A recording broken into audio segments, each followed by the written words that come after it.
Genesis 9 from the Net Bible. God's covenant with humankind through Noah.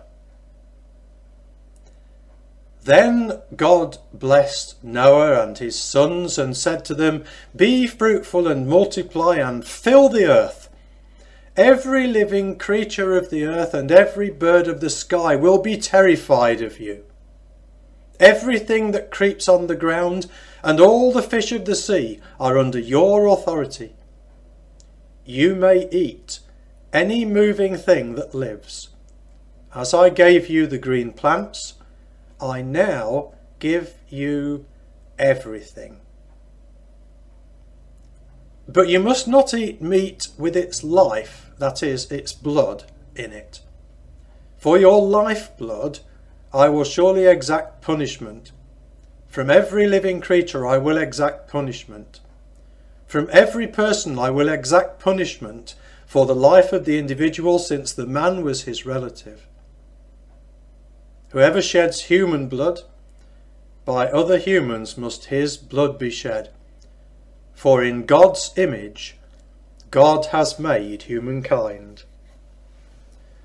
But as for you, be fruitful and multiply, increase abundantly on the earth and multiply on it." God said to Noah and his sons, "Look, I now confirm my covenant with you and your descendants after you, and with every living creature that is with you, including the birds, the domestic animals, and every living creature of the earth with you, all those that came out of the ark with you, every living creature of the earth. I confirm my covenant with you. Never again will all living things be wiped out by the waters of a flood.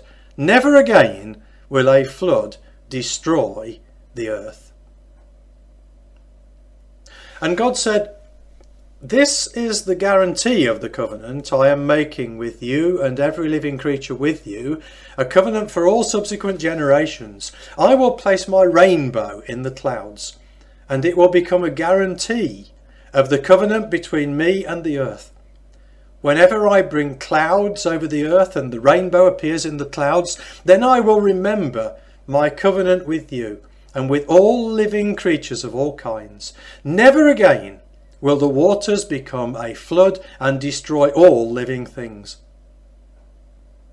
When the rainbow is in the clouds, I will notice it and remember the perpetual covenant between God and all living creatures of all kinds that are on the earth." So God said to Noah, "This is the guarantee of the covenant that I am confirming between me and all living things that are on the earth." The Curse of Canaan. The sons of Noah who came out of the ark were Shem, Ham and Japheth. Now Ham was the father of Canaan. These were the sons of Noah, and from them the whole earth was populated. Noah, a man of the soil, began to plant a vineyard. When he drank some of the wine, he got drunk and uncovered himself inside his tent. Ham, the father of Canaan, saw his father's nakedness and told his two brothers who were outside. Shem and Japheth took the garment and placed it on their shoulders. Then they walked in backwards and covered up their father's nakedness. Their faces were turned the other way so that they did not see their father's nakedness. When Noah awoke from his drunken stupor, he learned what his youngest son had done to him, and so he said, "Cursed be Canaan, the lowest of slaves he will be to his brothers." He also said, "Worthy of praise is the Lord, the God of Shem. May Canaan be the slave of Shem. May God enlarge Japheth's territory and numbers. May he live in the tents of Shem, and may Canaan be his slave."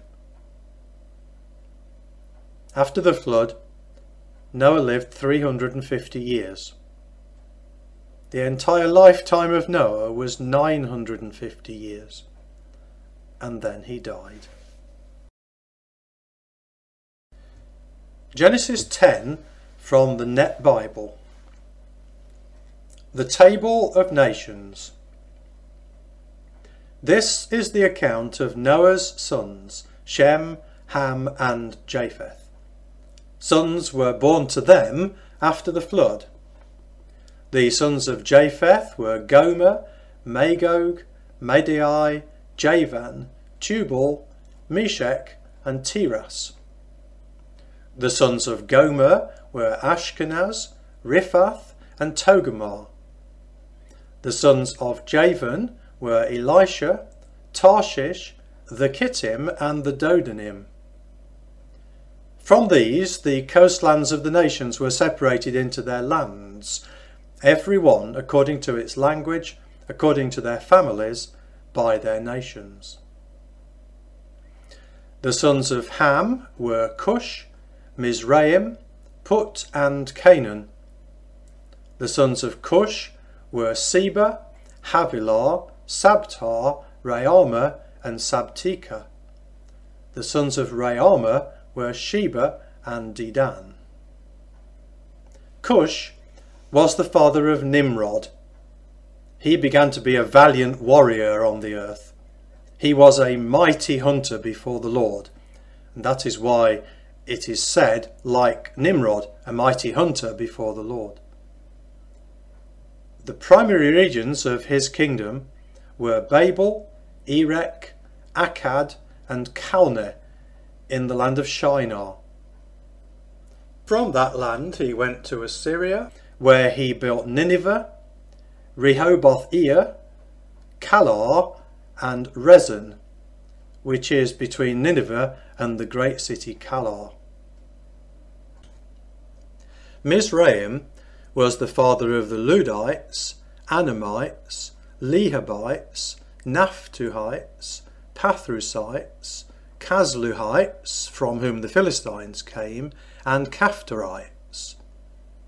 Canaan was the father of Sidon, his firstborn, Heth, the Jebusites, Amorites, Girgashites, Hivites, Archites, Sinites, Arvadites, Zemarites and Hamathites. Eventually the families of the Canaanites were scattered, and the borders of Canaan extended from Sidon all the way to Gerar as far as Gaza, and all the way to Sodom, Gomorrah, Admah and Zeboim as far as Larsha. These are the sons of Ham, according to their families, according to their languages, by their lands and by their nations. And sons were also born to Shem, the older brother of Japheth, the father of all the sons of Eber. The sons of Shem were Elam, Ashur, Arphaxad, Lud and Aram. The sons of Aram were Uz, Hul, Gether and Mash. Arphaxad was the father of Shelah, and Shelah was the father of Eber. Two sons were born to Eber. One was named Peleg, because in his days the earth was divided, and his brother's name was Joktan. Joktan was the father of Almodad, Sheleph, Hasmaveth, Gerar, Hadoram, Uzal, Diklah, Obal, Abimael, Sheba, Ophir, Havilah and Jobab. All these were the sons of Joktan. Their dwelling place was from Mesha all the way to Sephar in the eastern hills. These are the sons of Shem, according to their families, according to their languages, by their lands, and according to their nations. These are the families of the sons of Noah, according to their genealogies, by their nations, and from these the nations spread over the earth after the flood. Psalm 11 from the Net Bible, for the music director, by David. In the Lord I have taken shelter.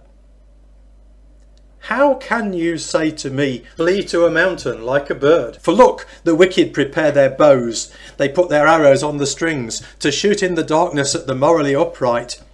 When the foundations are destroyed, what can the godly accomplish? The Lord is in his holy temple. The Lord's throne is in heaven. His eyes watch. His eyes examine all people. The Lord approves of the godly, but he hates the wicked and those who love to do violence. May the Lord rain down burning coals and brimstone on the wicked. A whirlwind is what they deserve. Certainly, the Lord is just. He rewards godly deeds. The upright will experience his favour. Psalm 12 from the Net Bible.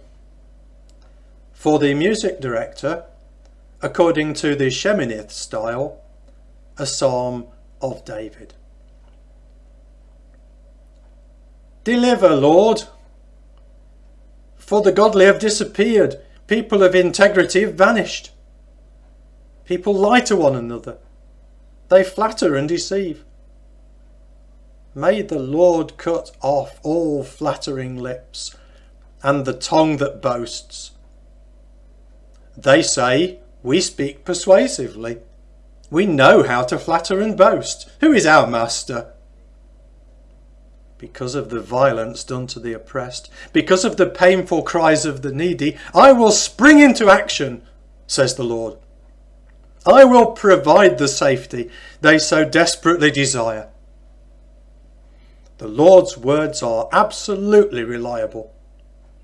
They are as untainted as silver purified in a furnace on the ground, where it is thoroughly refined.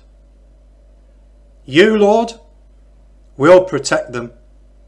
You will continually shelter each one from these evil people. For the wicked seem to be everywhere when people promote evil. Psalm 13 from the Net Bible. For the music director, a psalm of David. How long, Lord, will you continue to ignore me? How long will you pay no attention to me? How long must I worry and suffer in broad daylight? How long will my enemy gloat over me? Look at me! Answer me, O Lord my God!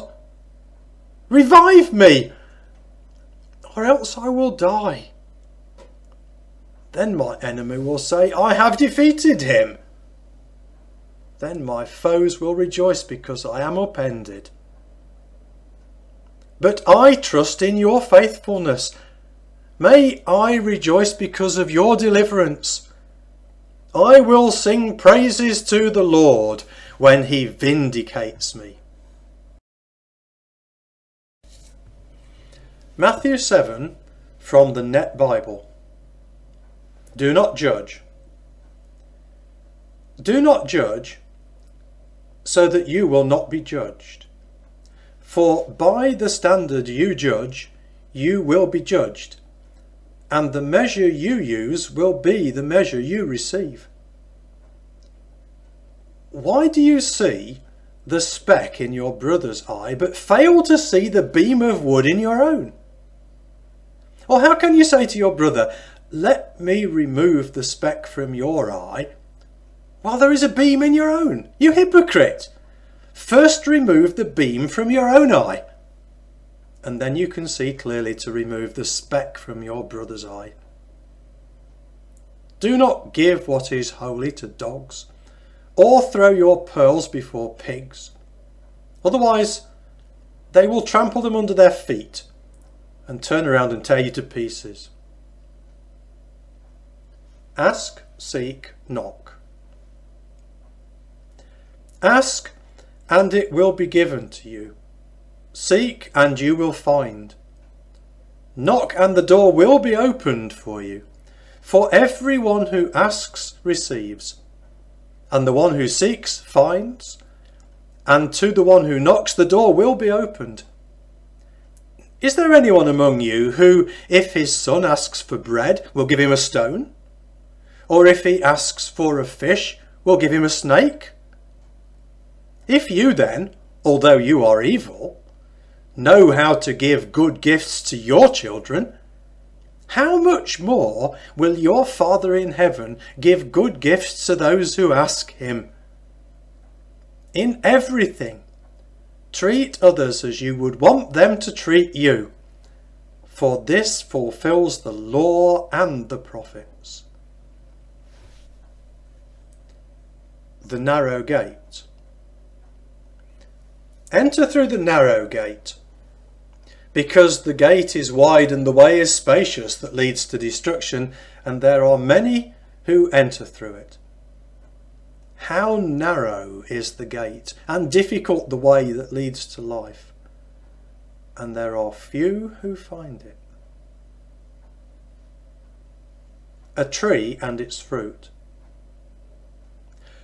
Watch out for false prophets who come to you in sheep's clothing, but inwardly are voracious wolves. You will recognize them by their fruit.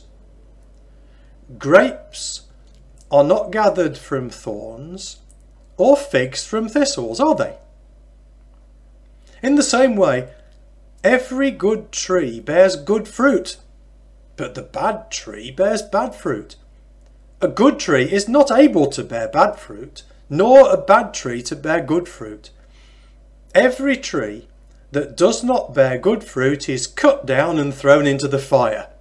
So then, you will recognize them by their fruit. Judgment of pretenders. Not everyone who says to me, Lord, Lord, will enter into the kingdom of heaven. Only the one who does the will of my Father in heaven. On that day many will say to me, Lord, Lord, didn't we prophesy in your name, and in your name cast out demons, and do many powerful deeds? Then I will declare to them, I never knew you. Go away from me, you lawbreakers. Hearing and doing. Everyone who hears these words of mine and does them is like a wise man who built his house on rock. The rain fell, the flood came, and the winds beat against that house, but it did not collapse, because it had been founded on rock. Everyone who hears these words of mine and does not do them is like a foolish man who built his house on sand. The rain fell, the flood came, and the winds beat against that house, and it collapsed. It was utterly destroyed. When Jesus finished saying these things, the crowds were amazed by his teaching, because he taught them like one who had authority, not like their experts in the law.